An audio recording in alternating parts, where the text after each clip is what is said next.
Welcome to T nine news. Welcome to పొద్దుగాల వార్తలు. నేను విష్ణు. మొత్తానికి ఈ యొక్క మన పొద్దుగాల వార్తల్ని, మన టీ9 న్యూస్ని ఆదరిస్తున్న ప్రతి ఒక్క ప్రేక్షకునికి ప్రత్యేక కృతజ్ఞతలు. అలాగే ప్రతి ఒక్కరూ మన ఛానల్ని సబ్స్క్రైబ్ చేసి మరింత మాకు సపోర్ట్ చేయాలని రిక్వెస్ట్ చేస్తున్నాము. అలాగే ఇవాల్టి మార్నింగ్ న్యూస్లోకి వెళ్ళే ముందు, నిన్న సీఎం రేవంత్ రెడ్డి మేడారం వెళ్ళడం జరిగింది. ములుగు జిల్లాలో పర్యటించడం జరిగింది. మేడారంలో ఈ యొక్క అమ్మవార్ల గద్దెలు డెవలప్ చేసే ప్రక్రియ, ఆ యొక్క నిర్మాణ స్థానాలను, ఆ యొక్క దేవాలయ డెవలప్మెంట్ని చేయడానికి దాదాపుగా ఈ 100 రోజుల్లోనే ఫినిష్ చేయాలని చెప్పేసి సీఎం రేవంత్ రెడ్డి మాట్లాడడం జరుగుతుంది. సో అలాగే కేంద్రం కూడా ఆసియాలోనే మహా పెద్దదైన అని ఈ యొక్క మహామేడారం జాతరకి కనీసం నిధులు కూడా ఇవ్వకపోవడం కరెక్ట్ కాదు అని చెప్పేసి రేవంత్ రెడ్డి ఒకసారి కేంద్రం గురించి మాట్లాడడం జరిగింది.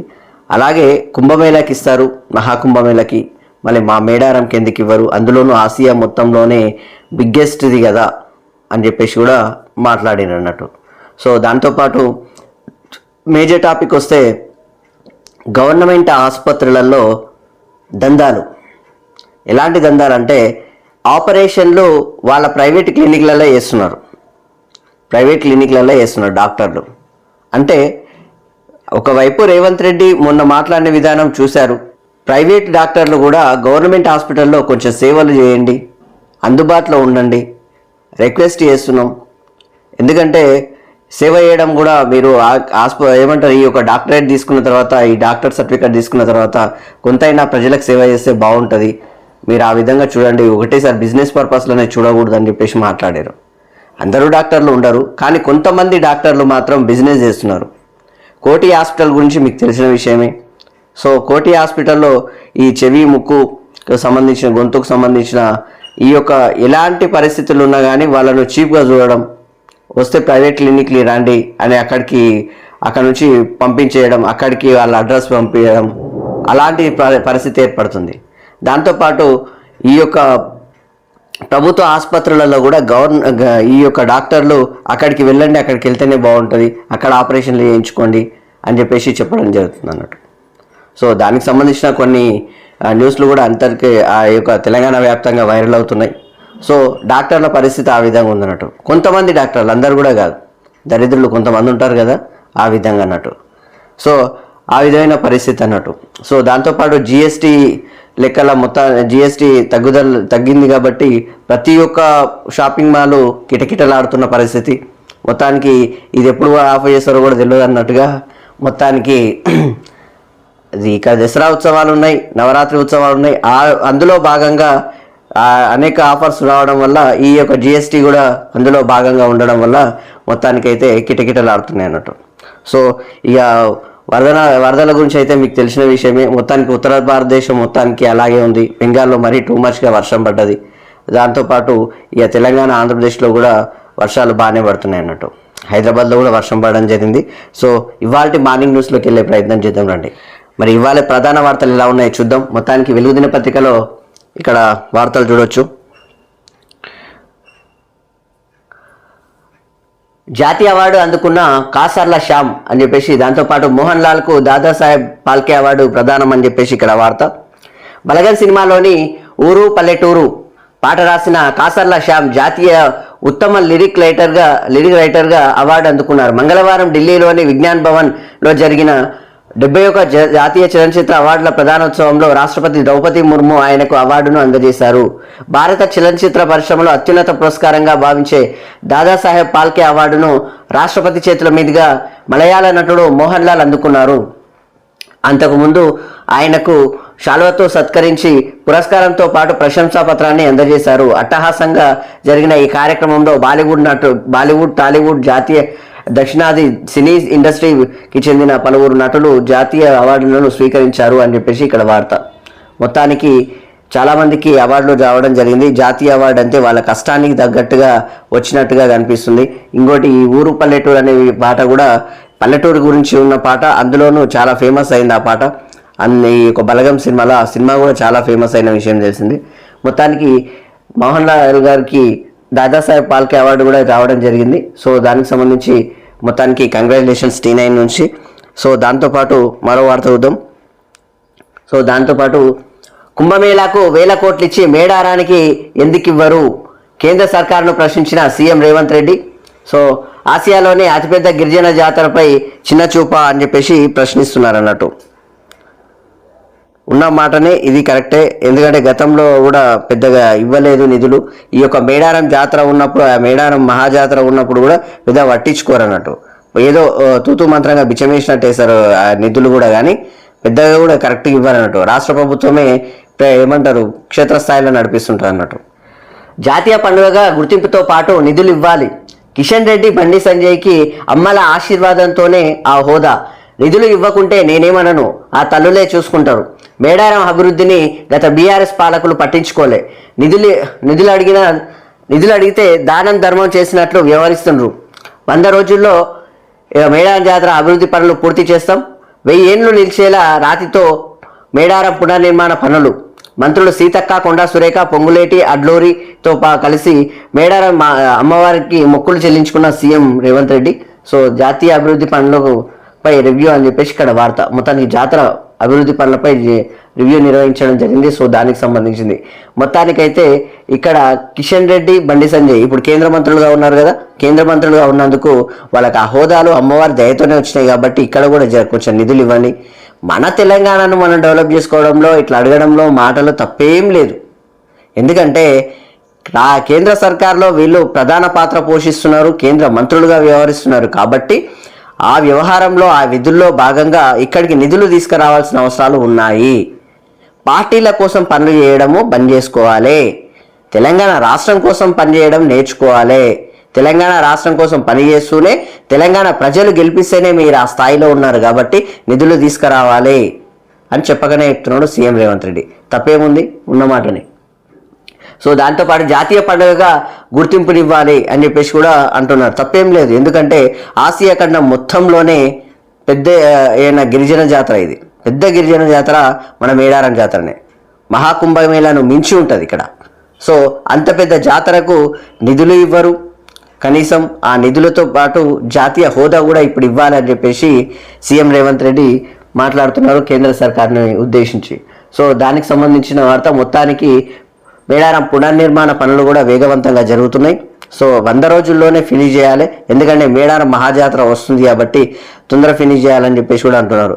ఇక్కడ ఆదేశాలు ఏ విధంగా ఇచ్చారో ఆ ఆదేశాల లెక్కలనే నిర్మాణ కార్యక్రమం కూడా ఈ యొక్క యాదాద్రిలాగా మళ్ళా కూర్చున్నట్టుగా అట్లా ఇబ్బంది పడకుండా పర్ఫెక్ట్గా కట్టాలని చెప్పేసి, పర్ఫెక్ట్గా అంటే ఏళ్ళైనా అని అది చెక్కు చేరకూడదని చెప్పేసి రేవంత్ రెడ్డి ఎట్లా అన్నాడో నిర్మాణ కార్యరూపం కూడా ఆ విధంగానే చూసుకుంటుంటే కూడా బాగుంటుంది. సో దీనికి సంబంధించి పొంగులేటి శ్రీనివాసరెడ్డి గారికి అప్పచెప్పడం జరిగింది దీని సంగతి. సో దానికి సంబంధించిన వార్త. మేడారం సమ్మక్క సారలమ్మ జాతరకు కేంద్ర ప్రభుత్వం జాతీయ హోదా గుర్తింపు ఇవ్వాలని, కోట్లాది రూపాయల నిధులు మంజూరు చేయాలని సీఎం రేవంత్ రెడ్డి డిమాండ్ చేశారు.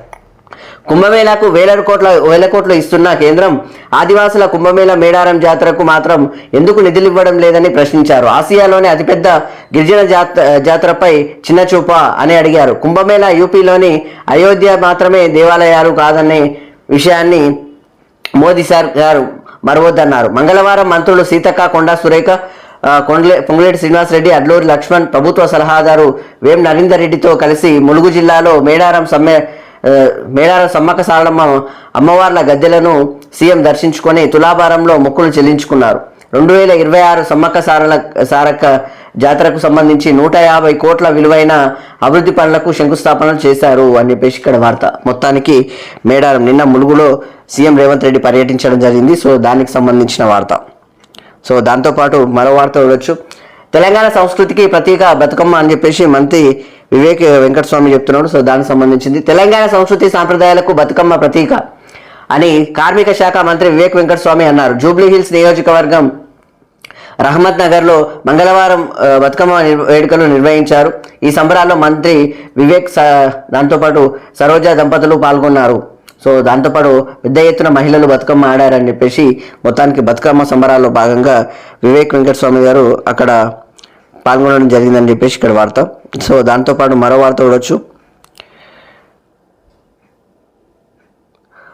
కాళేశ్వరం రిపోర్టును రద్దు చేయండి. కాళేశ్వరం అక్రమాలపై జస్టిస్ పిసి ఘోష్ కమిషన్ ఇచ్చిన రిపోర్టు అమలును నిలిపివేస్తూ రాష్ట్ర ప్రభుత్వం ఉత్తర్వులు ఇవ్వాలంటూ ఐఏఎస్ అంటుంది. సో దాంతోపాటు గతంలో సీఎంఓను అదనపు కార్యదర్శిగా చేసిన స్మితా సబర్వాల్ హైకోర్టులో పిటిషన్ దాఖలు చేశారు. దీన్ని చీఫ్ జస్టిస్ ఆధ్వర్యంలో డివిజన్ బెంచ్ విచారణ చేయనున్నదని చెప్పేసి ఇక్కడ వార్త. మొత్తానికి కాళేశ్వర రిపోర్టును రద్దు చేయండి అని చెప్పేసి ఇక్కడ మొత్తానికి పిటిషన్ దాఖలు చేసింది స్మితా సబర్వాల్. సో ఆమెకు అందులో ఎంత భాగం ఉందో మరిగా. సో ఆమె కూడా ఉంది కాబట్టి అందులో ఆమె కూడా విచారణకు వెళ్ళడం జరిగింది. అది మొత్తానికి రద్దు చేయాలని చెప్పేసి పిటిషన్ వేసింది. ఆ పిటిషన్లు ఉండవు. ఎందుకంటే మాజీ సీఎం కేసీఆర్ కావచ్చు, దాంతోపాటు మాజీ మంత్రి అక్కడ హరీష్ రావు సార్ కావచ్చు, వీళ్ళు ఎన్నిసార్లు చేసినా అని దాన్ని రద్దు చేయలేదు. ఈమె చెప్తే చేస్తారా? ఆ విధంగా ఉంటుంది అన్నట్టు వార్త. సో దాంతోపాటు మరో వార్త చూడవచ్చు. 3 కంపెనీలు 3,745 కోట్ల పెట్టుబడులు. రాష్ట్రంలో పెట్టుబడులు పెట్టేందుకు 3 పెద్ద కంపెనీలు కేబినెట్ సబ్ కమిటీ ఆమోదం తెలిపింది. సో దాంతోపాటు డిప్యూటీ సీఎం భట్టిప్రతిపాటి విక్రమార్క విషయం తెలిపారు. ఈ యొక్క కంపెనీల ద్వారా మొత్తం 3,745 కోట్ల పెట్టుబడులు, 1,518 మందికి ఉపాధి లభిస్తుందని పేర్కొన్నారు. సో సంతోషమైన వార్త. మొత్తానికి పెట్టుబడులు వస్తున్నాయి, దాంతోపాటు ఉపాధులు కూడా వస్తాయి అన్నట్టు. సో దానికి సంబంధించిన వార్త. దాంతోపాటు కృష్ణాలో 763 టీఎంసీలు ఇవ్వాల్సిందే అని చెప్పేసి బ్రజేష్ కుమార్ ట్రిబ్యునల్ ముందు తెలంగాణ వాదనలు. 70% వాటా కోసం కొట్లాడుతున్నాం అని ఉత్తమ్ కుమార్ రెడ్డి చెప్తున్నాడు. సో దాంతోపాటు గత బీఆర్ఎస్ సర్కార్ 299 టీఎంసీలకే ఒప్పుకున్నది. గోదావరి జిల్లాల్లోనూ చుక్క నీటిని వదులుకోం. ఆల్మట్టి ఎత్తు పెంపుపై సుప్రీంకు వెళ్తామని వెల్లడి. కృష్ణా ట్రిబ్యునల్ విచారణకు హాజరైన మంత్రి ఉత్తమ్ కుమార్ రెడ్డి అని చెప్పేసి ఇక్కడ వార్త. ఇక్కడ ఉన్న విషయాలు ఏంది లేదబ్బా, కృష్ణా అనేది గోదావరి అనేది మన దగ్గర ఎక్కువ వారుతుంది అన్నట్టు. మన తెలంగాణలో ఎక్కువ ప్రవహిస్తుంది, అంటే ఎక్కువ ప్రాంతంలో. బట్ ఎక్కువ ప్రాంతంలో ప్రవహించినా కానీ ఇక్కడ నీళ్లు తక్కువ వాటా ఇచ్చి అక్కడ ఎక్కువ వాటా తీసుకెళ్తున్నారు ఆంధ్రాకి. గతంలో నీళ్లు నిధులు నియామకాల మీదనే మన తెలంగాణ పోరాటం జరిగింది. ఆ విధంగానే ఈ యొక్క నీళ్లను ఆంధ్రప్రదేశ్ ఎత్తుకపోతుంటే కూడా ఇక ఎవరు ఏం పట్టించుకుంటలేరు. దానికి కేంద్ర సర్కారు మద్దతు ఇస్తున్నట్టు, కేంద్ర సర్కారు వ్యవహరిస్తున్నట్లు. సో ఆ విధంగా ఉందన్నట్టు. సో ఇక్కడ మాత్రం ఖచ్చితంగా మన దగ్గర ఎక్కువ నీళ్లు ప్రవహిస్తాయి కాబట్టి, మన భూభాగం ఎక్కువ ఉంది కాబట్టి ఖచ్చితంగా మా నీళ్లు మాకు ఇవ్వాలి. మా దగ్గర 70% ప్రవహిస్తుంది కాబట్టి మా నీళ్లు మేము తీసుకున్నాం, తర్వాత మీ నీళ్లు మీరు తీసుకోవాలని చెప్పేసి అన్నారు. అంటే ఎక్కడ ఎవరికి ఎంత ఇవ్వాలో అంతే అడుగుతున్నారు. తప్పేముంది ఇక్కడ? కానీ ఈ యొక్క కృష్ణా జిల్లాల గోదావరి జిల్లాలకు సంబంధించిన లొల్లి మాత్రం ఎప్పటి నుంచో జరుగుతుంది. అది మాత్రం ముందుకు తీసుకెళ్లారు. సో దానికి సంబంధించిన వార్త. సో మరో వార్త చూడొచ్చు. స్థానిక ఎన్నికలకు ఈసీ రెడీ అని చెప్పేసి మొత్తానికి ఎలక్షన్ కమిషన్ రెడీ అయిందంట. దానికి సంబంధించింది సిద్ధంగా ఉన్నామంటూ ప్రభుత్వానికి లేఖ. అక్టోబర్ 9 నుంచి నవంబర్ 10లోగా ముగించేలా ఏర్పాట్లు అన్నీ అనుకూలీకరిస్తే ఈ నెల 29న షెడ్యూల్ అటు జిల్లాల అధికారులకు కూడా సిద్ధం. సో దాంతోపాటు సీల్డ్ కవర్లో కలెక్టర్లకు చేరిన రిజర్వేషన్ల జాబితాలు సర్కారు నుంచి జీవో రావడమే తరువాయి అని చెప్పేసి ఇక్కడ వార్త. మొత్తానికి స్థానిక ఎన్నికలకు ఎలక్షన్ కమిషన్ రెడీగా ఉంది, సిద్ధంగా ఉన్నామంటూ ప్రభుత్వానికి లేఖ రాసేశారు. సో అక్టోబర్ 9 నుంచి నవంబర్ 10లోగా ముగించేటట్లుగా ఏర్పాట్లు చేస్తున్నారు. సో దాంతోపాటు అన్నీ అనుకూలీకరిస్తే ఈ నెల 29నే షెడ్యూల్ అని చెప్పేసి, ఈ నెల 29. సో ఈరోజు 24 తారీఖు, అంటే ఇంకా మరో 3 రోజుల ఎన్నికల కోడ్ ఆల్రెడీ పడే ఛాన్సెస్లో ఉన్నట్టుగా ఎలక్షన్ కమిషన్ చెప్తుంది అన్నట్టు. అంటే రెడీగా ఉన్నామని చెప్పేసి. సో అన్నీ దాంతోపాటు అధికారులకు కూడా అటు జిల్లాల్లో కూడా అధికారులు సిద్ధంగా ఉన్నారని చెప్పేసి సీల్డ్ కవర్లో కలెక్టర్లకు చేరిన రిజర్వేషన్ల జాబితాలు సర్కార్ నుంచి జీవో రావడమే తరువాయి. సో సర్కార్ రెడీగా ఉంటే ఎలక్షన్ కమిషన్ ఆల్రెడీ రెడీగానే ఉంది అని చెప్పేసి ఓకే అంటే ఇచ్చుడే అన్నట్టు. 42% రిజర్వేషన్ అది ఒక కొలిక్ వచ్చేస్తే డైరెక్ట్ వచ్చేది ఇక. సో దానికి సంబంధించింది మొత్తానికి స్థానిక ఎన్నికలు ఈ నెల రాకపోతే వచ్చే నెలలో కన్ఫామ్ ఉండేటట్లు ఉన్నాయి. సో దానికి సంబంధించిన వార్త. సో ల్యాండ్ క్రూజర్ల కొనుగోలుపై విచారణ అని చెప్పేసి కేటీఆర్ సహా మంత్రులు వినియోగిస్తున్న వెహికల్స్పై ఎంక్వైరీ. రవాణా శాఖ కమిషనర్ సురేంద్ర మోహన్కు మంత్రి పొన్నం ఆదేశం. ఇప్పుడు మంత్రులు వాడుతున్నవి నాడు బీఆర్ఎస్ హయాంలో కొన్నవే, అక్రమాలు జరిగినట్టు ఆధారాలుంటే చర్యలు తప్పవని చెప్పేసి పొన్నం ప్రభాకర్ సార్ అంటున్నాడు. నిన్న మన బండి సంజయ్ సారు దీని మీద ఆరోపణలు చేసిన విషయం తెలిసిందే. సో కేటీఆర్ పైన. సో ఆ ల్యాండ్ క్రూజర్లకు సంబంధించిన విషయంలో ఆయన కంపల్సరిగా ఒకవేళ అక్రమాలు జరిగినట్టుంటే, అవినీతి జరిగినట్టుంటే కంపల్సరిగా విచారణ చేపట్టాల్సిందే అని చెప్పేసి పొన్నం ప్రభాకర్ సార్ మొత్తానికి ఈ యొక్క రవాణా శాఖ కమిషనర్ని ఆదేశించడం జరిగింది. సో దానికి సంబంధించిన వార్త. సో దాంతోపాటు మరో వార్త చూడొచ్చు. ఐకేపీ సెంటర్లలో తేమ తగ్గించే మిషన్లు అని చెప్పేసి 2% తగ్గనున్న వడ్ల తేమ, దేశంలోనే ఇది తొలిసారి. అక్టోబర్ మొదటి వారం నుంచే ధాన్యం కొనుగోలు, civil supplies principal secretary DS Chauhan వెల్లడి అని చెప్పేసి ఇక్కడ వార్త. దాంతోపాటు ఈసారి 70 లక్షల టన్నుల కొనుగోలు టార్గెట్.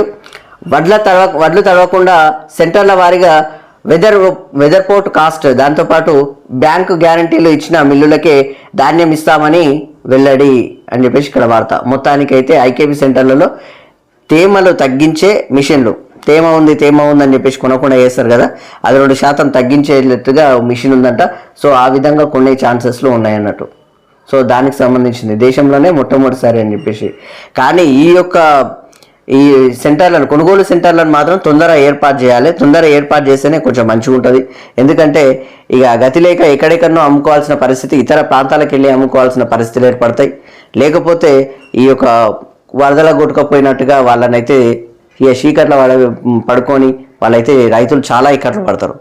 సో అలాంటి పరిస్థితులు ఎక్కువ రాకుండా చూడాలని చెప్పేసి ప్రభుత్వాన్ని రిక్వెస్ట్ చేయడం జరుగుతుంది T9 న్యూస్ నుంచి. సో మరో వార్త వచ్చు.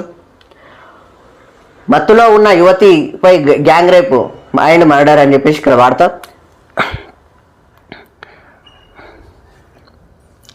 మత్తులో ఉన్న యువతిపై gang rape murder, Kismatpur bridge ఘటనలో బయటపడ్డ సంచలన విషయాలు. ముందుగా ఓ ఆటో డ్రైవర్ లైంగిక దాడి, తర్వాత మరో 2 ఆటో డ్రైవర్లు కలిసి దారుణం, తీవ్రంగా హింసించి చంపినట్టు వెల్లడి. 3 నిందితులను అరెస్ట్ చేసిన పోలీసులు అని చెప్పేసి ఇక్కడ వార్త. మొత్తానికి ఇక్కడ జరిగిన విషయం ఏంటంటే, కిస్మత్పూర్ దగ్గర అక్కడ ఆమె మత్తులో ఉన్నదంట, కళ్ళు తాగిందో మందు తాగిందో, మొత్తానికైతే బాగా కొంచెం మత్తులో ఉన్నది. మత్తులో ఉంటే బిర్యానీ తినిపిస్తా అండ్ బీర్ ఇప్పిస్తుందా అని చెప్పేసి ఆటో డ్రైవర్ ఏది ఎక్కించుకొని పోయి ఆమెను లైంగిక దాడి చేశారు. సో అట్లా చేసిన తర్వాత ఆరంగర్ చౌరస్తా దగ్గర అక్కడ వదిలేయడం జరిగింది. అక్కడ వదిలేసిన తర్వాత మరి 2 ఆటో డ్రైవర్లు కూడా ఒక చూసేసి వాళ్ళ ఫ్రెండ్ గారికి ఫోన్ చేసి వాడిని పిలిపించి ఇద్దరు కలిసి ఈమెను తీసుకెళ్ళి మొత్తానికి ఇక ఆమెను పైన లైంగిక దాడి చేశారు. లైంగిక దాడి అంటే ఇక అత్యాచారం చేసి మళ్ళీ ఆమెను కొట్టి చంపేశారు అన్నట్టు. సో దానికి సంబంధించింది మొత్తానికి ఇవన్నీ పోలీసులు చెప్పడం జరిగింది. దానికి సంబంధించిన వార్త. ఏందో ఏమో కథ. ఈ మధ్యలో క్రైమ్ రేటు చాలా పెరిగిపోతుంది, బీభత్సంగా పెరిగిపోతుంది. ఇక వీళ్ళేమో ఇట్లా ఉంటే ఇక ఎట్లా ఉంటుంది మరి? పోలీసులు మాత్రం ఏం చేయగలుగుతారు? తాయి రోడ్ల మీద అట్లా మళ్ళా, అది కూడా నిర్మానుష్య ప్రాంతాల్లో తిరిగితే కరెక్ట్ కాదు కదా. కోల్కతాలో కుండపోత, 3 గంటల్లో 18 సెంటీమీటర్ల వర్షపాతం, 9 మంది మృతి. లోతట్టు ప్రాంతాల్లో జలమయం అని చెప్పేసి మృతుల్లో ముగ్గురు కరెంట్ షాక్తో దుర్మరణం. నీట మునిగిన దుర్గామాత మండపాలు. మెట్రో లోకల్ ట్రైన్ల సర్వీసులకు అంతరాయం. 100కు పైగా విమానాల రాకపోకలపై ప్రభావం. కాలేజీ స్కూళ్లకు సెలవులు ప్రకటించిన ప్రభుత్వం అని చెప్పి ఇక్కడ వార్త. కోల్కతాలో మొత్తానికైతే అక్కడ కూడా క్లౌడ్ బరెస్ట్ అన్నట్టుగా ఒక రకంగా కుంభవృష్టి కురిసేసింది. సో దానికి సంబంధించింది ఒక రకంగా చెప్పాలంటే. ఇది వెలుగు దినపత్రిక. ఆంధ్రప్రభ దినపత్రిక చూద్దాం. ఆంధ్రప్రభ దినపత్రికలో మేడారం అభివృద్ధికి 100 రోజులు టార్గెట్, జాతీయ పండుగగా గుర్తించాలి అని చెప్పేసి ఇక్కడ వార్త. మొత్తానికైతే కుంభమేళా తరహాలో నిధులు ఇవ్వాలి, దీనికి కేంద్ర మంత్రులు బాధ్యత తీసుకోవాలని చెప్పేసి తెలంగాణ కేంద్ర మంత్రులు 2 ఉన్నారు కదా, వాళ్ళు బాధ్యత తీసుకోవాలని సీఎం రేవంత్ రెడ్డి అంటున్నారు. ఆచారాలను గౌరవిస్తూనే గద్దెలను అభివృద్ధి చేస్తామని చెప్పేసి రేవంత్ రెడ్డి సార్ చెప్తున్నాడు. సో దాంతోపాటు ఎన్ని కోట్లైనా వెనకాడం, 100 రోజుల ప్రణాళికను అమలు చేసే బాధ్యతను మంత్రి పొంగులేటికి అప్పగించాం. తల్లుల ఆశీర్వాదంతోనే ప్రజాప్రభుత్వం అధికారంలోకి వచ్చింది. మేడారం సభలో ముఖ్యమంత్రి రేవంత్ రెడ్డి అంటున్నారు. సో తులాభారంతో తల్లులను దర్శించుకున్న సీఎం రేవంత్ రెడ్డి, గద్దెలను పునర్నిర్మాణ నమూనాను డిజిటల్ స్క్రీన్ పై చూసిన రేవంత్ రెడ్డి అని చెప్పేసి ఇక్కడ నిన్న మేడారంలో అభివృద్ధి పైన ఈ యొక్క రేవంత్ రెడ్డి గారు పర్యటించడం జరిగింది ములుగు జిల్లాలో. సో దానికి సంబంధించిన వార్త. ఐరాసలో ట్రంప్ ఆత్మస్తుతి అని చెప్పేసి పరనింద అని చెప్పేసి ఇక్కడ వార్త. ఈ పరిస్థితి ఏంటంటే, భారత్ చైనాపై కసుబుసు, భారత్ పాక్ యుద్ధాన్ని నేనే ఆపాను, 7 నెలల్లో 7 యుద్ధాలు ఆపా, ఉక్రెయిన్ యుద్ధానికి భారత్ చైనా ఫండింగ్, EU నాటోలపైన మండిపాటు, దాంతోపాటు టారిఫ్లు పెంచేస్తానంటూ వార్నింగ్, గాజాలో యుద్ధం ఆపాలని పిలుపు, క్లీన్ ఎనర్జీ ఓ జోక్, దాంతోపాటు విఫల ప్రయోగమైంది. సో దాంతోపాటు ఐరాస చేయాల్సిన పనులన్నీ నేనే చేస్తున్నా, వాతావరణాన్ని మార్పు అతి గొప్ప కుట్ర, అమెరికా సమస్యలు తీర్చేశా, దాంతోపాటు ఇది మాకు స్వర్ణయుగం, ఐరాసలో అమెరికా అధ్యక్షుడు ట్రంప్ ప్రసంగం అని చెప్పేసి ఇక్కడ వార్త. ఆయన గొప్పలు ఆయన చెప్పుకున్నట్టుంది, డబ్బా కొట్టుకున్న బ్యాచ్ లెక్క కనిపిస్తుంది ఇక్కడ. మొత్తానికి భారత్ పాక్ యుద్ధాన్ని నేనే ఆపానని చెప్పేసి ఒక మాట. దాంతోపాటు ఉక్రెయిన్లో యుద్ధానికి భారత్ చైనా కలిసి ఫండింగ్ ఇచ్చిందట ఆ యుద్ధం చేయాలని చెప్పేసి. సో అట్లా అంటున్నాడు. ఇంకోటి ఐరాస చేయాల్సిన పనులన్నీ నేనే చేస్తున్నా అంటున్నాడు ట్రంప్. ఆ విధంగా ఉందని. మొత్తానికి ఆయనకు నోబెల్ ప్రైజ్ కావాలంట. ఆ నోబెల్ ప్రైజ్ కోసము ఈ తనలాడుతున్నాడు అన్నట్టు. కానీ అమెరికాకు కూడా అన్యాయం చేస్తున్నాడు ట్రంప్. ఆ విషయం ఏమని తెలియదు. ఎందుకంటే భారతీయులను, ఇక్కడ విదేశాల నుంచి వస్తున్న అమెరికాకు వస్తున్న నేతలను, దాంతోపాటు విద్యార్థులను, అక్కడ పనిచేస్తున్న ఉద్యోగస్తులను అందరినీ ఇబ్బంది పెడుతున్నాడు. కాబట్టి ఆ యొక్క ఎకనామికల్గా ఆ యొక్క దేశం అనేది వెనుకబాటు అవుతుంది. ఆ విషయం ఆయనకు అర్థమవుతలేదు. ఎందుకంటే ఇక్కడ ఉన్న నాలెడ్జ్ని అక్కడ వినియోగించుకొని డెవలప్ అవుతున్న పరిస్థితి ఒక రకంగా అమెరికా. బట్ అది కూడా కళ రాస్తున్నాడు. దీన్ని ఒక రకంగా మనం వినియోగించుకొని ఇక్కడనే డెవలప్ అయితే బెటర్గా ఉంటుంది. అగ్రరాజ్యంగా మనం 4వ స్థానానికి ఉన్నాం కదా, నెక్స్ట్ 3వ స్థానానికి వెళ్తున్నాం కదా, ఆ విధంగా ముందుకెళ్లే పరిస్థితిలో ఉంటే బాగుంటుంది. కానీ ట్రంప్ మాత్రం ఆ యొక్క అమెరికాను కూడా నాశనం చేస్తున్నాడు. ఆ విషయము అమెరికన్లు చాలామంది చెప్తున్నారు. అది పరిస్థితి, దరిద్రం. ఐక్యరాజ్య సమితి చేయాల్సిన పనులన్నీ కూడా ట్రంపే చేస్తున్నాడంట ఆయన చెప్తున్నాడు. విద్యుత్ పోస్టులకు ఒకే నోటిఫికేషన్ అని చెప్పేసి ఇక్కడ వార్త. నియామకాల్లో పారదర్శకత, వివరాల సేకరణ, ఖాళీలు గుర్తింపు అని చెప్పేసి తొలుతగా విద్యుత్ శాఖ నియామకాల్లో సంస్కరణలు, ఆపై అన్ని శాఖలకు వర్తింపు అని చెప్పేసి ఇక్కడ వార్త. మొత్తానికి ఈ యొక్క ఫస్ట్ విద్యుత్ శాఖల నియామకాల్లో సంస్కరణలు తీసుకొచ్చి మిగతా అన్ని శాఖల్లో కూడా తీసుకెళ్తామని చెప్పేసి ఇక్కడ వార్త. సో దానికి సంబంధించింది. దాంతోపాటు 3 సంస్థలు 3,745 కోట్ల పెట్టుబడులు, 1,518 మందికి ఉపాధి, మామిడి నారింజ పండ్ల సాగు రైతులకు భారీ ప్రోత్సాహకాలు, 3 బహుళజాతి సంస్థలకు క్యాబినెట్ సబ్ కమిటీ ఆమోదం అని చెప్పేసి ఇక్కడ మొత్తానికి పెట్టుబడులు తీసుకొస్తున్నాయి కంపెనీలు. సో దానికి సంబంధించిన వార్త. ఇక్కడ మొత్తానికి 3,745 కోట్లు పెట్టుబడులు పెడుతున్నారు. సో దానికి 1,018 మందికి 518 మందికి ఉద్యోగాలు వస్తున్నాయి. సో దానికి సంబంధించిన వార్త. సో దాంతోపాటు మరో వార్త చూడవచ్చు. కోల్కతాలో వర్ష బీభత్సం, 24 గంటల్లో 251 మిల్లీమీటర్ల వర్షపాతం, వేర్వేరు ప్రమాదాల్లో 10 మంది మృతి, స్తంభించిన రవాణా, నిలిచిన విమాన సేవలు అని చెప్పేసి ఇక్కడ వార్త. సో కోల్కతాలో వర్షం ఎక్కువ ఉంటుంది కదా, దానికి సంబంధించింది. ట్రంప్ కాన్వాయ్ కోసం ఫ్రాన్స్ అధ్యక్షుడు మెక్రాన్ కారు నిలిపివేత, న్యూయార్క్లో ఘటన, ట్రంప్కు మెక్రాన్ ఫోన్, అంతలోనే దాటి నిలిన కాన్వాయ్ అని చెప్పేసి ఇక్కడ మరో వార్త. సో దాంతోపాటు గోల్డ్ 1,18,000 మొత్తానికైతే అట్లా ఉన్నది చూడు పరిస్థితి, తులమంటున్నది ఓ రకంగా. సో 10 గ్రాముల బంగారం అమాంతం 2,000 పెరుగుదల, పరుగులు పెడుతున్న వెండి కిలో ధర దాంతో ఏమంటారు 1,39,000. సో మొత్తానికి బంగారం వెండి అయితే పెరుగుతూ ఉన్నాయి. సో దానికి సంబంధించిన వార్త. విగ్రహాలకు ప్రజాధనమా అని చెప్పేసి కరుణానిధి విగ్రహం ఏర్పాటుకు స్టాలిన్ ప్రభుత్వం పిటిషన్ తప్పుబట్టిన సుప్రీంకోర్టు. సో దాంతోపాటు మద్రాస్ హైకోర్టునే ఆశ్రయించాలని సూచన అని చెప్పేసి ఇక్కడ వార్త. సో దానికి సంబంధించిన వార్త. మరో విషయం ఇక్కడ మరో వార్త చూడవచ్చు. మంగపేట పంచాయతీ ఎన్నికలకు గ్రీన్ సిగ్నల్, రిజర్వేషన్లపై సుప్రీంకోర్టు మధ్యంతర ఉత్తర్వులు అని చెప్పేసి ఇక్కడ వార్త చూడవచ్చు. దాంతోపాటు గ్రూప్ 1 తీర్పుపై ఈ మరో అప్పీలు దాఖలు, స్వీకరించిన న్యాయస్థానం. ఇప్పటికే టీజీపీఎస్సీ అప్పీలు 2 నిలిపి నేడు సీజే ధర్మాసనం విచారణ అని చెప్పేసి 2 కలిపి మొత్తానికి గ్రూప్ 1 సంబంధించి ఈరోజు ధర్మాసనం విచారణ చేయబడుతుంది. సో దానికి సంబంధించిన వార్త.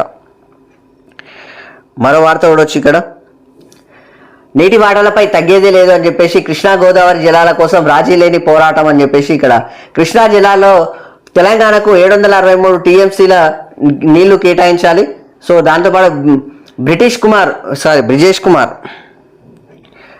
కుమార్ ట్రిబ్యునల్ ముందు తెలంగాణ ప్రభుత్వ వాదనలు, ట్రిబ్యునల్ విచారణకు మంత్రి ఉత్తమ్ కుమార్ రెడ్డి హాజరు, ఆల్మట్టి ఎత్తు పెంపుపై సుప్రీంకోర్టును ఆశ్రయిస్తామని చెప్పేసి వెల్లడి. సో దానికి సంబంధించిన వార్త మొత్తానికి కృష్ణా జిల్లాకు సంబంధించింది. ట్రిబులార్కి అన్ని రెడీ అయిపోయినాయంట, దానికి సంబంధించింది. ఇక నిర్మాణమే తర్వాయి, ట్రిబులార్ అలైన్మెంట్ మార్కింగ్ సర్వం సిద్ధం. ఈ నెలాఖరికల్లా నిర్దేశిత నష్టపరిహారం ఖరారు. సో సీఎం మార్గదర్శకాలతో కలెక్టర్లు కసరత్తు. 8 జిల్లాలు, 33 మండలాలు, 163 గ్రామాలు. మొత్తానికి హైదరాబాద్ మహానగరం చుట్టూ అభివృద్ధి పునాదులు, భావితరాల బహుళ అంతస్తుల భవనాలు అని చెప్పేసి ఇక్కడ వార్త. మొత్తానికి ఈ యొక్క త్రిబులార్కు సంబంధించి, త్రిబులార్ అంటే రింగ్ రోడ్ ఉంది కదా, త్రిబులార్ రింగ్ రోడ్కు సంబంధించిన విషయం ఇది. ఈ రింగ్ రోడ్కు ఈ యొక్క రైతులు మాత్రం చాలామంది నిరాకరిస్తున్నారు ఆ యొక్క భూములను కోల్పోవడానికి. ఎంతనో ఇక మొత్తానికైతే ఆ యొక్క నష్టపరిహారం ఇచ్చినట్టుగా ఆ భూములను మాత్రం స్వీకరించడం జరుగుతుంది ప్రభుత్వం. ఖచ్చితంగా ఇక అదైతే జరుగుతుంది. సో దానికి సంబంధించిన వార్త. కానీ చాలామంది మాత్రము ససేమిరా అంటున్నారు. నా సందేశాలు తీర్చండి అని చెప్పేసి అఫిడవిట్ రూపంలో 3 రోజులుగా అదనపు సమాచారం ఇవ్వండి అని చెప్పేసి కోరుట్ల ఎమ్మెల్యే డాక్టర్ కల్వకుంట్ల సంజయ్కి స్పీకర్ నోటీస్ అని చెప్పేసి ఇక్కడ వార్త. మొత్తానికైతే ఈ యొక్క ఎమ్మెల్యేల ఫిరాయింపులు ఉన్నాయి కదా, సో దానికి సంబంధించి ఈ యొక్క వార్త అన్నట్టు. మొత్తానికి స్పీకర్ రాసిందన్నట్టు లేక. సో దానికి సంబంధించింది అఫిడవిట్లు ఇస్తే బాగుంటుంది పూర్తి క్లారిటీతోటి అనే విధంగా. సో దానికి సంబంధించిన వార్త. దాంతో టైంపాస్ చేస్తున్నట్టే ఇన్ని రోజులు నడుస్తూ ఉండదు తప్ప ఆడ ముందలు కోదు వెనక్కి జరగదు. సో దానికి సంబంధించింది మరో వార్త కూడా వచ్చి ఇక్కడ సర్జరీ 3 నెలలు ఆగాల్సిందే అని చెప్పేసి ఇక్కడ చెప్పాను కదా. రోగులకు చుక్కలు చూపిస్తున్న కోటి ఈఎన్టీ దవాఖానా అని చెప్పేసి ఇక్కడ వార్త. సర్జరీకి 3 నెలలు ఆగాల్సిందే అన్నట్టు. లేకపోతే అక్కడ మా ప్రైవేట్ క్లినిక్ రండి ఆడ వేస్తాం, అక్కడికి రండి అని చెప్పేసి అంటున్నారు డాక్టర్లు. అది పరిస్థితి చూడండి, దరిద్రం పరప. ఇక అత్యవసర రోగులకు అందని వైద్యం, అడుగడుగున అక్రమాలు, అవినీతి. వైద్యుల ప్రైవేట్ ప్రాక్టీస్. మంచి వైద్యం కావాలంటే సాయంత్రం తమ క్లినిక్కు రావాలని సూచిస్తున్న డాక్టర్లు. రాజకీయ పలుకుబడి ఉన్న వాళ్ళకే వైద్యం, శస్త్రచికిత్సలు. ఇప్పుడు రాజకీయ పలుకుబడి అంటే ఇప్పుడు ఎమ్మెల్యేకో లేకపోతే ఆ యొక్క ఎమ్మెల్సీకో లేకపోతే మంత్రి గారికో ఫోన్ చేసి మాట్లాడిపియాలి, లేకపోతే ఇక పెద్ద మనుషులతో మాట్లాడిపియాలి. ఇక పెద్ద మనుషులు అందరికీ తెలవాలనా? వాళ్ళ కోలేక వీళ్ళ కోలేక అంటే వాళ్ళు ప్రజలు వీళ్ళు ప్రజలు గారా? అంటే ఈ యొక్క అధికారులు ప్రజలు పెద్ద తోపులు అన్నట్ట. వాళ్ళు చెప్తేనే వాళ్ళకంటే ప్రజలు వేస్ట్ అన్నట్ట. ఇక సామాన్య ప్రజలు పోతే ఇక పని చేయరన్నట్ట. అది వాళ్ళ కాళ్ళు చేతులు పట్టుకొని వాళ్ళని అడుక్కోవాలి, అయ్యా ఒక లెటర్ ఇప్పిండి అంటే వాళ్ళేమో ఇక మొత్తానికి షెట్లు ఎక్కి కూర్చుంటారు. ఎట్లుంటుంది చూడండి ఇక్కడ పరిస్థితి. తెలంగాణలో ఏకైక అతిపెద్ద ఆసుపత్రి కోటి చెవి ముక్కు గొంతు అని చెప్పేసి ఈఎన్టీ దవాఖానాలో అవినీతి పరాకాష్ఠకు చేరకుందన్న ఆరోపణలు వినిపిస్తున్నాయి. చేయి తడిపితేనే ఈ ఆసుపత్రిలో వైద్యులు. సో తడిపితేనే ఈ ఆసుపత్రిలో వైద్యులు, లేకపోతే సిబ్బంది రోగులకు పరీక్షించి సేవలను అందిస్తున్నారని, లేకపోతే చుక్కలు చూపిస్తున్నారన్న ప్రచారం జరుగుతోంది. శస్త్రచికిత్స కోసం తెలంగాణలోని మారుమూల గ్రామాల నుంచి వచ్చిన పేద నిరుపేద వర్గాలను ఆసుపత్రి వైద్యులు సిబ్బంది చీదరించుకుంటున్నారని, 3 నెలలైనా పట్టించుకునే పాపాన పోవడం లేదన్న ఫిర్యాదులు వస్తున్నాయి. చెవి ముక్కు గొంతు సమస్యలతో ప్రతిరోజు వందలాది మంది రోగులు ఈ ఆసుపత్రికి వస్తుంటారు. ప్రధానంగా హైదరాబాద్ నగరం పరిసర ప్రాంతాల వారీగా పాటు రాష్ట్రంలోని 33 జిల్లాల ప్రజలు ఈ ఆసుపత్రిని నమ్ముకొనే ఇక్కడికి వస్తుంటే అని చెప్పేసి మిగతా 8వ పేపర్లు ఉంది. ఇక్కడ ఉన్న విషయం వల్ల ఒకటే, మంచి వైద్యం కావాలన్నా సర్జరీ కావాలన్నా మా క్లినిక్కి రండి, మా క్లినిక్ వస్తే అక్కడ తొందర వేసి పంపిస్తాం, దానికి పేమెంట్లు తీసుకుంటాం. అట్లా ఇక్కడ ప్రభుత్వ ఆసుపత్రి కదా, ఇక్కడ ఫ్రీనే కదా అంటే ఇక్కడైతే 3 నెలలు ఆగుండి, లేకపోతే రికమెండేషన్ తీసుకురండి. ఇది పరిస్థితి. మరిగా దీని మీద మన ఆరోగ్య శాఖ మంత్రి ఒకసారి చొరవ చూపించి దాని మీద యాక్షన్ తీసుకుంటే బాగుంటుంది.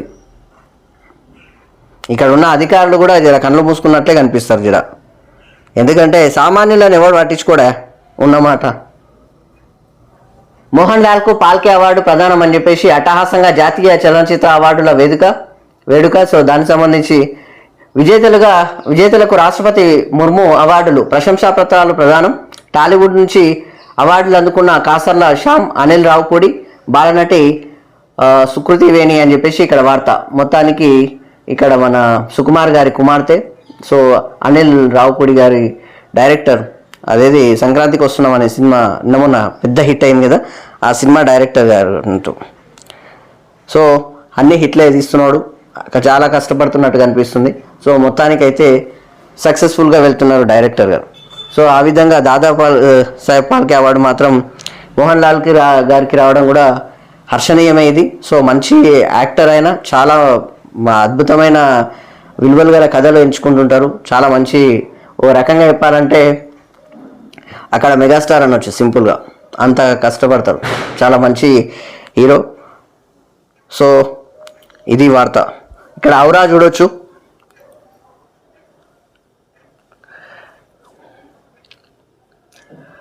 అంటే నోబెల్పై సారు ఆశ వదులుకున్నట్టేనా అని చెప్పేసి అక్కడ అనుకుంటుంటే, యుద్ధాలు ఆపాను, ప్రజల ప్రాణాలు కాపాడాను, నాకు నోబెల్ అని చెప్పేసి ట్రంప్ అంటున్నాడు అన్నట్టు. సో మొత్తానికి అది రాదన్నట్టు, ఇక ఇన్ని మాటలు మాట్లాడితే అది రాదు అన్నట్టుగా అర్థం అన్నట్టు, అది ఇక ఓపెన్ చెప్పాలంటే. సో మొత్తానికి ఇది ఆంధ్రప్రభ దినపత్రిక. ఇవి ఈరోజు ప్రధాన పత్రికలోని ప్రధాన వార్తలు ఇలా ఉన్నాయి. సో మొత్తానికి చూస్తూనే ఉండండి T9 న్యూస్. అలాగే మా యొక్క ఛానల్ని ప్రతి ఒక్కరు సబ్స్క్రైబ్ చేసుకొని మరింత మాకు సపోర్ట్ చేయాలని రిక్వెస్ట్ చేస్తూ నేను మీ Vishnu. Thank you very much.